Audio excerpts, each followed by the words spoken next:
can't take no loss. Yeah, I don't even know what it costs. Yeah, I hit the ground and it go off. Yeah, hit the ground and it go off. Yeah, run it. Ooh, I really feel it's my time. Think it's my What's going on, everybody? Welcome to another episode of Impact to Influence. I'm your host, Nick Karolakis. My guest today, the one, the only president of Plow, Ben Kane. Thank you for the time. Thanks for coming on, brother. Yeah, thanks for having me, man. I'm super excited to be doing this. I love Yeah, this. man. I love podcasting.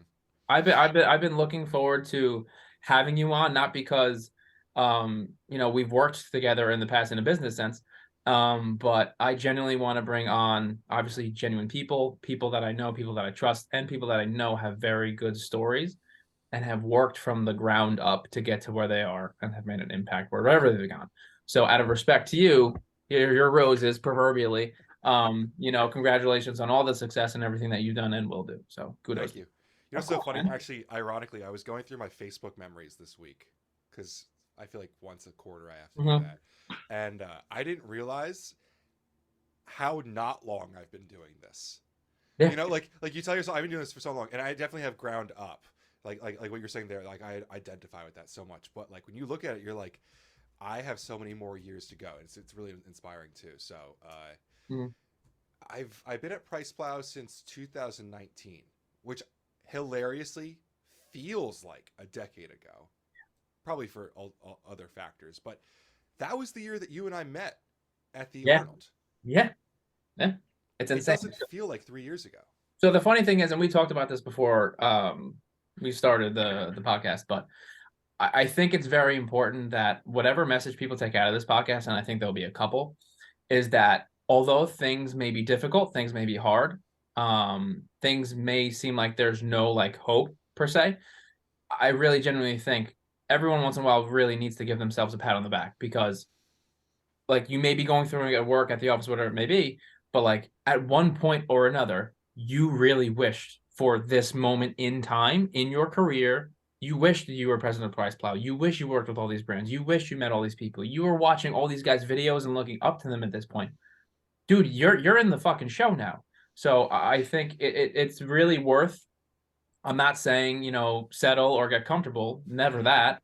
I'm saying, dude, like acknowledge where you are and let it, give you a chip on your shoulder. And I think that can only help. So yeah, using that correctly, because I've definitely I've gotten excited by what I do before, and I've gotten checked about it before by my friends. So I'm thankful for my friends who keep me realistic. But then also getting excited about what you've done and realizing if in that amount of time I can do that, imagine what I can do with the next 5 years. Because that's the exciting part.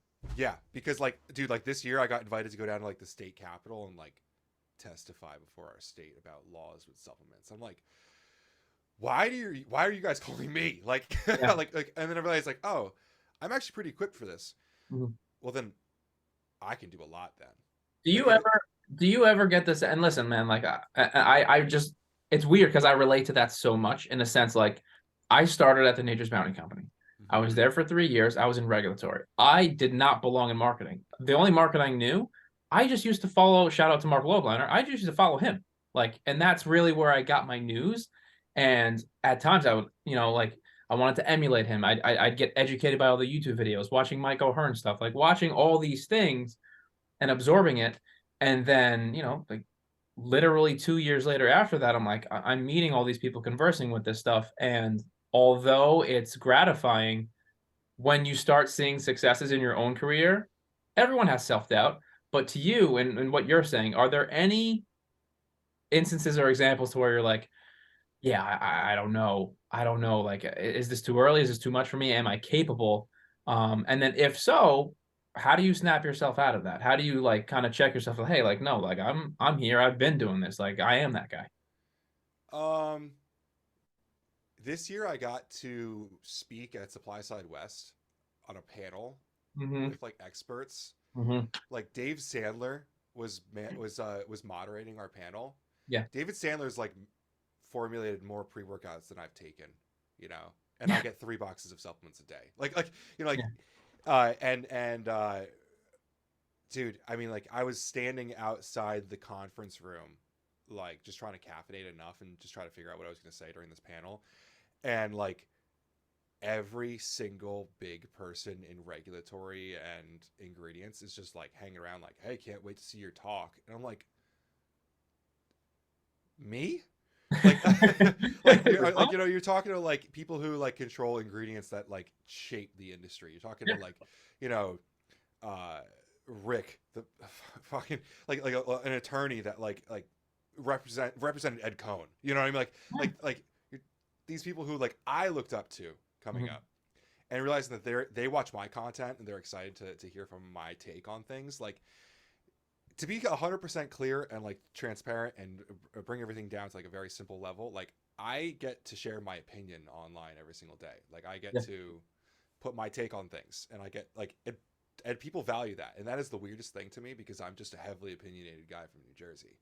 You know what I mean? Like at the end of the day, yeah. At the end of the day, you take away, because no one cares how much I squat or deadlift. Like at the end, like it's cool to like be like in the game and do that kind of stuff, but like people like when you talk about like your actual like takes and stuff in these industry, like I don't know who I am in that regard. Like I've just gotten to do a lot of really cool things, a lot of really cool experiences, and looking back, I'm like, okay, yeah, I've actually done a lot. Let's rock this. You know, like I was like, all right, I guess I am here. And so realizing that if I, I've done that, because to give my full background, so kind of like jump straight into it. This is like one of those movies where you watch the end before you get to the. It's a prequel. That's the whole. No, that's the best part. So I worked in retail. I worked at GNC for like 3 years. I was at a vitamin shop for like 1.5. And while I was at vitamin shop, I one night got approached by the owner of a company. I didn't know he was the owner of a company, and asked me a question, and I told him an answer. He asked me what the worst product in the store was, and I told him a product that, like, at the time, this was like 2014, 2015, like, education about supplements was not widespread. Like, your TikTok kid that knows you need 6 grams of citrulline or you're not going to get a pump at all. Like, that wasn't a thing back then. Nobody knew formulas back at that point. And I was talking about protein spiking, like behind the counter at Vitamin Shop. Wasn't a thing that people knew about. And he offered me a job on the spot, and that got me my job at NutriBio. But he told me, this is Mark Glazier, he's like, you gotta work in customer service, you gotta work your way up to something. And so I was just a kid in customer service that knew way too much, because most kids like at the time, like we had like 3 wholesale accounts. There was really not much marketing going on. It was just like a call center pretty much. And I was there for like the whole growth of like what it was to like what NutriBio kind of became. Like I consider it to be like their golden days when they won like breakout brand of the year at bodybuilding.com. So I got a really, really, really fast education in supplements, because I worked at a manufacturer, which, as you know, like gives you a whole different side. Most companies just order product, it shows up and you work. But if you've been at a contract manufacturer or a manufacturing facility, like you get to be a lot more hands-on. And so it was like the best like breeding grounds for me to learn a lot. And I was there. I was part of the team that launched Vitamin Shop, GNC, bodybuilding.com. We built a wholesale system, brought on sales reps, demo team. I didn't manage that, so the demo team or anything, but like being involved in setting up the demos, and I did a couple demos. Like I got to like try every part of our industry, and I think is what equipped me with a lot of experience to be able to talk so widely. Ended up in their marketing team because I really just love content. I think I don't consider myself to be a marketing person, though I can put together campaigns, do that kind of stuff. Like I just love content. I love getting in front of a camera. And you're good at it, by the way. Thank you. And that I think that's one of the, you asked me like, are there points where you ask yourself like, am I ready for this, or should I be doing this? Like when you turn, like I don't even think twice about it when I turn on that camera over there anymore. But like there was a point where like you turn it on and you like flip the little screen around, you look at yourself, and you're like, I look fucking stupid. Like, dude, oh my god! You know how many times I've recorded a video? I'm like, Nick, this is questionable. Like, and you don't. The first couple times, especially, you're like hyper aware of the fact that you're a person alone in a room talking at a camera. Dude, I fire off 6 videos a day now. You know what I mean? Like, it's machine. Yeah, it's insane. So I left NutriBio. We had a difference of opinions in marketing, and they were kind of we were changing directions. So I went to another company for 6 months.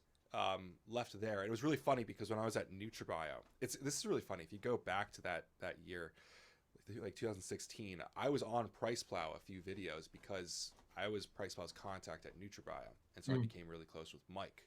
I think we were at the Arnold one year, and he and I were just talking like I don't know what. Like we were talking about like politics or something. We just like was getting drunk at the bar at the Mhm. Arnold, and became friends. And when I left NutriBio, I went to another company. He called me pissed. He was like, "Why didn't you tell me that you were leaving that company? I would have hired you." And I didn't know he wanted to hire me. So when I left the second company, you know, I joined up with Price Plow, but it was a very much like a jumping off point, like a leap of faith, because he was like, he'd never hired someone full time before. He had guys that hung around, but no one ever really stuck, or they always made drama on YouTube or something. And so he was like, you know, I don't know what I can offer you, but like if you build it, you know, you can stay, kind of Mhm. thing. And I came in and like radically changed the way that we do business in terms of we created retainers with brands instead of like, you know, you come over and you buy a blog or something like that. I put together packages and created retainer systems and created content on a recurring basis for brands. Mhm. And Mike did an incredible job getting PricePlow to where it was at that point, and then I brought us like into the social media age, is what I would probably consider it to be. Mhm. And by way of just mass shotgun approach to content, created a personal brand via PricePlow, and Yeah. it's been pretty cool to see where it's gone since. You know, I've gotten a lot of really incredible opportunities to consult, and I've formulated some pretty cool products that are on the market. uh, and just to be able to help people, because like I get to help brands, I get to help retailers, I get to help consumers. Almost every single day, I'm doing Q&A with like hundreds of questions. Like it's, Mhm. I just get to like be a part of the industry and make it a better place, which is like the coolest part. It's what I've always wanted to do. I left college. I was a dietetics student. I left because I thought I could make this place a better place.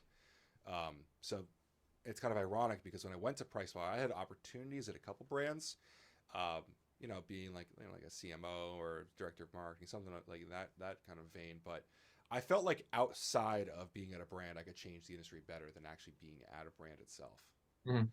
So that's been my current goal for a while, and I feel pretty confident in saying that we've been able to improve education. We've been able to spot trends before they happen and kind of grow them or direct things in a certain way. I don't ever want to like make the claim that we like in any way like control the industry or anything, but like I consider us to be a thought leader in the Yeah. industry is probably how I would put it. I don't like the And influencer shit. dude, I would honestly agree with you. So like when I was at a brand not to be named a couple of years ago, I reached out to a couple of people, and I already was a fan of Price Club because that was, you know, that was when I really first really dove into educating myself. And listen, if I want to be that guy within this space, not only can I talk the talk, I have to be able to walk the walk and know what the fuck I'm saying. Because, dude, this industry, besides this world, is fucking a cold place. And if you put out some information that's not only not factual, but a load of fucking shit, just to be blunt, like you're gonna get called out on it, and that's not three strikes, bro. You get one strike, and that is it. So Everyone remembers. This industry is so everybody. small. Oh, well, Everyone Nick came out with remembers. this product. Well, Nick's the same guy that said that, you know, creatine monohydrate doesn't work. Like, Yeah. you know what I'm saying? Like, people don't forget that shit. And we live in an age where you're going to be on camera. Like, right now, obviously nothing's going to happen, but you see my point. Like, if I came out and said, like, you know, whey protein's a waste of fucking time. What? Yeah. What? You see what I'm saying? So I think, you know, when I first started following you guys and I reached out to you guys at that brand, you know, I was very, very fresh and new, and I really didn't have anything to hide. And the funny thing is, I'd like to say I'm still that same person. You know, like I'm not really trying to reinvent the wheel, man. Just really wanna, you know, just help people and get people on the fast track to where they need to be. And then at the same time, have a good fucking time making a living. And I will say this. Prize Plow at first was the first media team that I reached out to, not because like I love Ben, of course I love Ben and Mike. But dude, I gotta be honest, like there's no other media outlet that one I enjoy working with more, but the quality of the content, dude, it'll be different. Like if you got millions of views and it was average content, and there's some other people that put out really good content in their engagements, you know, but Hmm. dude, like the engagement is great. The growth is obviously there. And at the same time, the quality of the content, dude, I'm like, I love video content. I'm a fucking nerd when it comes to the prize pile blogs. Those are like, those are my favorite. And those from a keyword standpoint, SEO standpoint, marketing shit coming out. Sorry. I can't help it. But it helps so much and it's so influential on a brand's growth that it really does make an impact. So, Yeah. coming from someone that you've worked with and continue to work with, obviously, um, it works. And what you're doing is making an impact. So if there's ever been a doubt in your mind and you needed reassurance, this is it. Thank you. Um, of It's course, super cool, dude. It's super cool. And it's funny you bring up the blog. You should totally have Mike on here by himself at some point to talk I to. want to. I really do. Yeah, because I think you'd get a story that he wouldn't normally. Admittedly kind of dominate video content, and when we get on together, I usually talk a little bit louder. But I think he our blog is such an underrated thing in this industry. It is so funny because like, dude, like 200,000 unique visitors monthly are just coming because if you name like 12 ingredients, we'll probably rank on Google for 10 of them. Like, and the fact that we don't rank on like every ingredient is just because like we don't have enough people to even like write enough yet. Like, people don't realize when they think of Price Plow, they think of me mostly and Mike as like just like two quote unquote reviewers, but like we have a team of writers. We have like an editor for the blog. We have a video guy. Like, we have a whole team. Video guy, great kid, by the way. Yo, Cody is like Great kid. killer, dude. Great kid. Like, we brought him in early 2022, actually late 2021, but mostly 2022. This year, we fucking rocked with content with him. The only thing is he lives in Boise, Idaho. So we have to fly him everywhere. But dude, like, that transformed us. You know what I mean? Like, when you talk about video content and quality, like that stepped things up for us. It really does. And that's what I will say. And this is where I'll pat myself in the back here a little bit. So when at the brand that I currently work at, VMI, it was a cool brand, but something that I noticed right off the bat that was missing was not just a cool factor and kind of like it needed a little bit of a facelift, but like their organic content was like nowhere to be found. So it was kind of seamless, like transition for me to step in and just be like, hey, like no way am I like I'm the face of the brand. I'm not. I'm just the guy that works there and just so happens to be really good on the mic. So I understand that because, you know, at some point in my life, I was at a brand where I ended up being the guy on the video almost all the time. And this happens when you work at a brand. Just it happens organically if you're the social media manager and you're willing to be on camera. You'll just be on camera more often, and you know, inadvertently become that face. Like after I've left like certain brands, like literally months to years, like of, hey, here's a question about that brand, and I haven't worked there like a year, dude. But like people don't realize, and it happens just because you're the guy on the account. That inadvertently, it's not your fault, but it can happen. And I know a couple different content creators at brands who it becomes a part of that job. It's kind of like a risk because then you're associated with that brand for however long that content lives. You know, there's a lot of dated content that I'm on when I was younger. Thankfully, I look a lot different, so it's not as much of a dude, same. Thank God. But yeah, and I actually said this to Chris Gethin before we started recording the last podcast. Was like, and we were just shooting the shit, and we got into marketing and stuff, and he picking my brain a little bit. I love him. And I was like, man, user generated content dude, it is bar none. Like that is where to play, whether it's TikTok, Reels, YouTube Shorts, dude. I'm telling you, even if you don't get views, just be consistent with it and something will get noticed. And it's just a matter of time. It could take months and a year and a half, 2 years. It literally will take that long. But as long as you're consistent with it and you put out quality shit, that's why I say all the time, like, bro, like I have friends who ask me like, what should I put out? Just whatever it is, just make it good and useful. Like it's really quantity over quality. Your iPhone like has an incredible camera on it. Like if you've bought an iPhone in the last like 8 years, it's got a fine camera on it. You can do all this stuff for yourself now. That's one of you're talking about user generated content. It's one of the coolest things that we're tapping into now is our community. Dude, like we have this Discord. I think it's like 550 like users who are just like they're just supplement users, and like we can kind of like point them in directions. Like we like a Muscle Tech came out with their pre-workout with Infinity in it, paraxanthine, and I picked like 16 of the kids in there, not kids, they're adults, but I picked 16 of these people to test drive this before we knew what it was. I can create user generated content on a dozen to 2 dozen people at a time, and that could just be for a brand. You know, like VMI comes out with a new flavor of KXR RTD, I can just activate our community and create user generated content. It's such a cool I don't understand how no one else has done the price well model in sports Mm. events, because it's like fitness is such a group community hobby. Like you do it around each other. Exactly. It's funny because you say like, no one else is creating content like price well, or I'd say like no one else has the community or other stuff, but like I don't understand how this hasn't happened yet. Mhm. Because we had forums back in the day. That's so funny you said that. Chris said the same thing.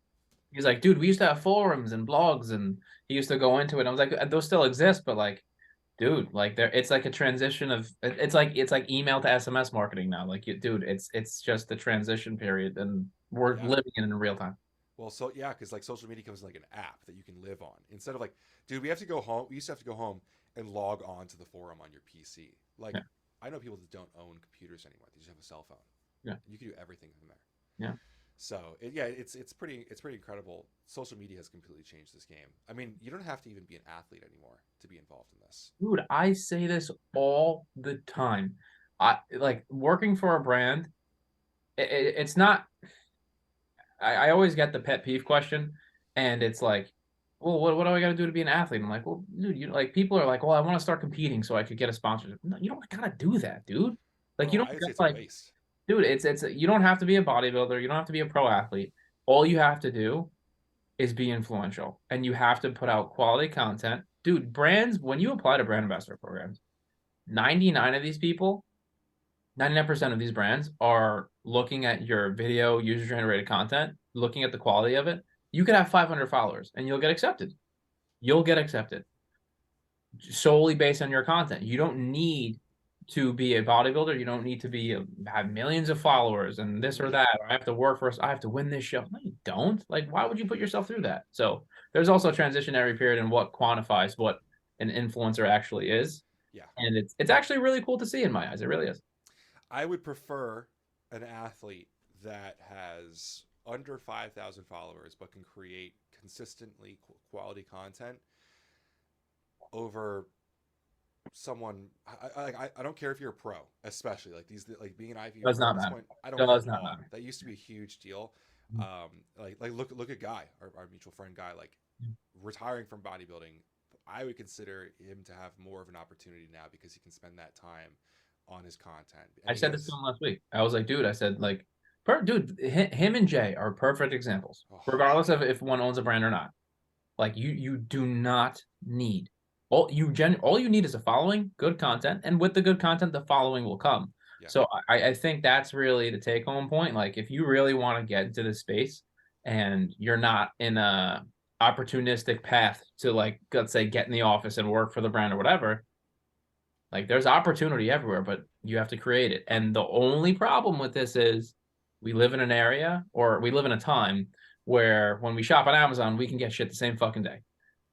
It's created such an instant gratification headset for these people that, like, oh, I just put out 6 great videos. Try 600, then that stuff will come. So it's just the product of the time. It's super true. I guess there's like the people joke like Gary Vaynerchuk got like $13 million from his dad to start like every business that he does, whatever. So I'm a little bit spoiled in that when I came to Price Plow, we had a name, but we had under 2,000 followers on Instagram. When it comes to content creation, it's literally I used to hate listening to this, but it's all about consistency. Make something every day. Like literally, I have tasks set for myself to make an Instagram video. It's ridiculous, but it's what works. What do you use? Do you use like anything? You like use Monday or something or We something? use Asana. Yeah, I like Asana. Yeah, if Mike listens to this, he's gonna laugh because I don't literally pay any attention to the project management. We have a guy that yells at me to do stuff. Yeah. But like I have an iPad and every night I write my goals for the next day. I write out a schedule of how it's gonna get done. Dude, same. I use the notes app in my phone. Yeah. Yeah, it's like. It's so funny because if I'm going to bed and I just say like, I got to do these things tomorrow, I'll wake up and remember them. I'll do them at some point. Like it just doesn't happen. Mm-hmm. I have to be proactive to get anything done. I'm lazy as fuck if I don't. If I don't actually proactively plan these things, I just won't do them. It's 100% the truth. I'll watch TV instead. I also think that's a really good take home point too, is like having the headset of talking to yourself, having those conversations, and admitting weaknesses. Like seriously, listen, like your weakness, you're saying like if you don't have anything planned out, you're gonna chill and you're not gonna do anything or anything like that. That's perfectly normal. I have a headset of I come from a Greek and Cuban family where it's like if you're not working, like dude, something's wrong. So like I'm always doing something, but that's also my biggest weakness because what trap I fall into is I'll write down my goals and stuff, but I get very caught up in tasks, like medial shit. Like I got to get this done in terms of volume. I think that's how I get a lot done. But sometimes that time that I'm spending on these 10 different things, that low hanging fruit that can make me X amount of dollars or whatever it may be, I should spend more time doing that. So I have an issue of trying to get everything done in one day and playing the fucking Superman game that is just it's so draining, but like I can't help it. Yeah, Um, you know? Mike would say that I have. It's funny. The tasks thing is kind of like Mike's thing. Like we have to be following tasks every single day, and I get that, but I find that the biggest leaps in influence that we have had Mhm. have come from me. Like I'm not doing any of that stuff today because, like, remember when the ABH indictment happened? Yeah. I was the first person to create content on the entire internet for that. I saw the warning letter go out and I ran it that second. Didn't get anything done that day because I made three follow up videos to that. Mhm. I think we grew like 5,000 followers in that whole campaign. You know what I mean? Like that was a huge moment for us, and I totally understand. Like I don't know what you want to call it, if it's the 80-20 rule or anything like that, but like I can plan, but I also know how to call an audible as well. Like sometimes you have to pivot, and that's for me that the two biggest points that have been big for me have been consistency, just like hammering on the job, like just I got it from Jocko. Like I'm a big Jocko Willing fan. Love you. I have two Jocko Willing books back here. Yeah. Huge Yeah. fan. And what was big for me was he had this podcast where it's like, what do you do if you don't feel motivated? He's like, I do it anyway. So like, and I know that sounds ridiculous. It sounds like such a meathead thing to say, but like, if it's Friday and I'm like, dude, I've been working all week, I should just take Friday off. Like, I'll tell myself, all right, I need one more day. Like if I actually am tired, or whatever, I'll do Friday, and then the next day I'll take off. Mhm. No matter what, I always give it one more. And so like that just for me is consistency. I always hit that. But that becomes a weakness for me because like you said, I'll just I'll just work for 6 weeks in a row. I just won't take off weekends. Yeah. And then that's not the right thing to be doing either. There's obviously like you do need rest or whatever. Agree. I don't know how everyone recuperates differently, but for me, like I need a very very lazy section of my week. Like Saturday, I need to take like almost entirely off or something like that. So like what going back to what you said with like, oh well, what if you do if you're not motivated? I think again, we're getting some really good clips here, but like when it comes to like, oh well, if I'm not motivated, what do I do? And you do it anyway. That's 100% correct. But I think the real core of that issue with people is that people don't have their daily good habits constructed within their day already. They just don't. And it's little things like getting past triggers like in the morning, like, oh fuck, it's 5 a.m.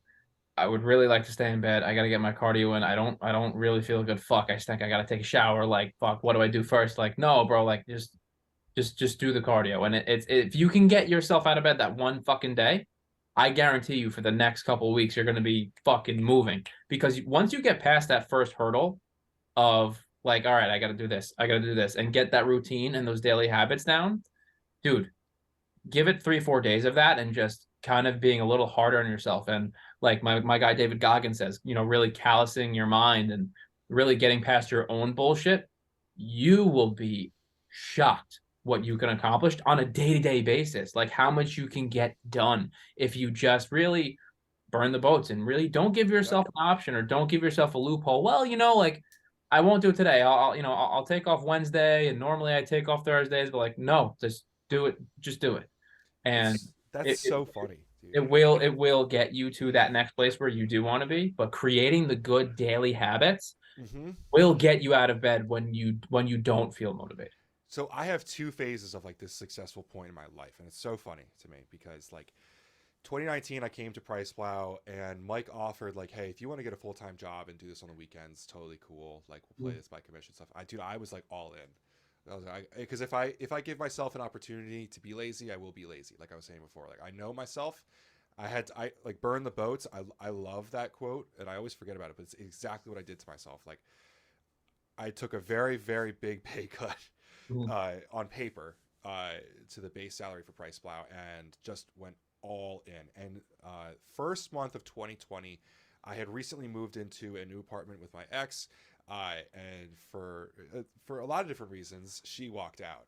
And it was like the best thing that ever happened to me because I was this at this point I was like a fat power lifter. I was the strongest I'd ever been in my life, but I had backed myself into a decent amount of unhealthiness because I wanted to be as strong as possible. Squatting 700 pounds is not the easiest thing. So beginning in 2020, I called it my eat shit period of life. Like I stopped all of my subscriptions to like Hulu, Netflix, like whatever stuff. Found out the cheapest way possible that I could like get all my meals in all day long. And because I was already locked into the apartment, hammered on content. I mean, I was recording, editing, and producing like 2 to 3 pieces of content every single day. I'm talking for like 9 months straight. Like I didn't take any days off almost. A couple, maybe during the summer, I went to the beach over here and there. And that was the most explosive period of time for Price Plow. Like, and when I tell you, like, we at least doubled our business. Like it was insane. Like dude, like we went hard that year, and it was awesome because everyone else was shut down. Everyone else was being lazy or whatever. Like, but we were just hammering content. And I was in this shitty fucking apartment. I had cockroaches in the apartment. I remember, like, dude, it was disgusting. But like to me, it was like this like mindset, like because I could have broken the lease and gone somewhere else when my ex left, but to me it was like I'm gonna stick this out. I'm gonna like work hard as fuck. And that November, I finally got to leave, moved to Princeton. I have a very nice condo now. I don't do a lot of nice things for myself, but I'm very proud of where I live. And I realized that I had built incredible work ethic for the brand. I had built our brand overall a lot, but I had totally neglected myself in the process. Dude, I was like shredded. I was so lean and like everything was awesome, but like it was not a healthy way to live my life because even though I was very lean, very strong, I was in great shape and everything, I was neglecting, like, I wouldn't make my bed in the morning. Like I would just get up and start working. And like that sounds like a very great David Goggins or whatever, like some motivational type stuff. But it took me another year to learn how to treat myself well, and that was an entirely other process about waking up in the morning. I have a very, very rigid morning routine. I have non-negotiables.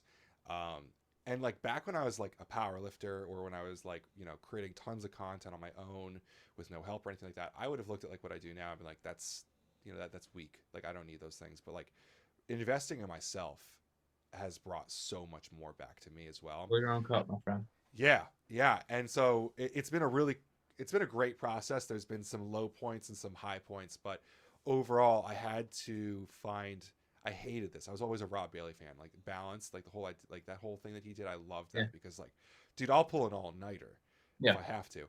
But like when you really think about it, you would work much better if you had good sleep at night. 1000%.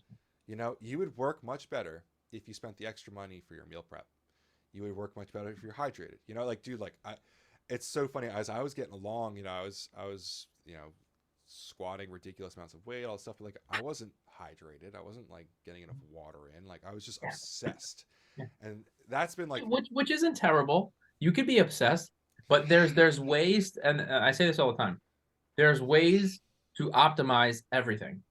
You can be obsessed and extremely goal driven, but at the same time use that obsession to, hey, if I'm this obsessed to get X, Y, and Z and get here and get this like bonus and get this car or this house, be so obsessed that you prioritize the things that you need to get there.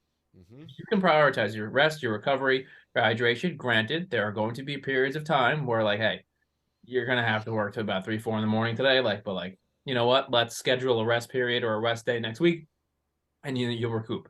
But what you said really kind of took it home for me is like, everyone has, whether it's 9 months or 9 years, that really, hopefully it's not 9 years, being shit and then coming out on the other side. But like you said, there was another stage. And I think that's where a lot of people forget that nothing happens all at once, and this is a lifelong journey. Everything's going to happen in stages. Nothing is linear. It's up and down all the fucking time for your whole life. There's never an I made it moment. There is never like, oh, well, what happens when you get to that point? What happens when you get that house? What happens when you get that car? Like, it's always up and down, and everything comes in stages. And whether it's an eat shit period, and then it's a period that you learned to really take care of yourself. All right, you got the grind down. You got the prioritization of your health and recovery and your mental health down. All right, let's hit the gas now. So I think get more done now too. Exactly. Like working less, I get more done. Dude, like no joke. I used to wake up, record a video, eat, edit the video, go to the gym, record a second video, edit the video, post a second video. Like, dude, I wake up and I go straight to the gym now. Right? First thing in the morning, hydrate, go to the gym, either actually work out or cardio and sauna. Like 2 years ago, I'm like, cardio? Like, what are you? You're not a bodybuilder. Cardio? Yeah. You know what I mean? Like but like investing in myself, like I don't have body composition goals, but I know that being active is better for my mind. Right? Like it has completely changed the way that I work. And it's funny now because we'll put out 4 pieces of content a day now. Like it's because we're more efficient. Yeah. It's really it's optimizing where you need to, and it's really like you said, you can be really great at something, but if you're just throwing shit against the wall the entire time, like it can actually be counterproductive. So it's really being able to optimize it, being able to call an audible, like you said, and being very useful with your time, recovering, making sure that you are getting your rest, your hydration, and prioritizing the vessel that is your body to get you there where you need to be and want to be. Because listen, bro, like if you're tired all the time, I said this to Chris. I said, I have a really hard time getting sleep. My number one New Year's resolution is to get more sleep because I'll come home from the office. The guys don't know this. So hint, guys. Like I'll come home from the gym. Like obviously I'm going to be working on my podcast, but like I'm answering emails, editing videos, doing more photos, scheduling more posts. Dude, I write blogs. I write all the workouts. Like this is the shit that I do on my downtime. So like I've had to really get better also at scheduling and prioritizing my workload at home too. So it's really, like you said, optimizing and narrowing down that window of like, hey, like you really need to block out this couple hours, or like this Sunday, dude, tomorrow I'm not doing a thing. Tomorrow's my rest day. My phone will be on airplane mode all day. If you call me, I'm sorry. But like you said, I think we took some really good points here home. And I think this is a really, really exciting episode. Yeah. So, I don't know if you have anything else you want to add, but man, again, thank you so much for taking the time. I know you're a very busy man. Sure. And I know your time is very valuable. So thank you very, very much. The only thing I'd say to put all this stuff together is the easiest way that in my mind it makes sense is to delay pleasure. Yes. Like if you're like whatever it is, like you're hitting that last track at the course of running or whatever, like give yourself one more, push once more. I read a book called Dopamine Nation last year. I recommend it to everyone who, if you're interested in this podcast, like influence and impact and whatever motivation or David Goggins type stuff.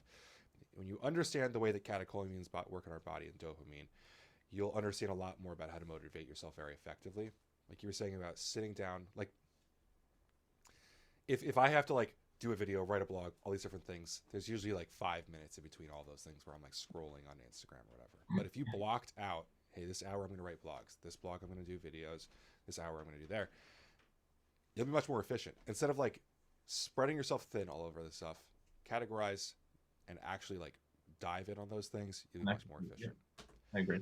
So thanks for having me on, man. I love doing this stuff. I'm very excited for this show for you. I know you have some really big names coming on here. It's going to be very cool for you. Thank you, man. I really, again, thank you so much for the time and just being you, dude. Again, thank you. You're a great friend and a great person. So thank you. You taking the time. Yeah, I guess if anyone's interested in seeing what I do, Price Plow on Instagram is the easiest way, or the Sup Bouncer on Instagram is my. We will actually have the links to all your YouTube, all your Instagram, all that stuff to contact you. If you have an email you want to send so people can reach out to you, I'll put that in the bio as well. But guys, that's a wrap on this episode of, I don't know why I said episode so weird there, of Impact Influence. Thank you guys for joining us so much. See you later. Peace. I can't take no loss, yeah. I don't even know what it costs, yeah. I hit the ground and it go off, yeah. Hit the ground and it go off, yeah. Run it, ooh. I really feel it's my time, think it's my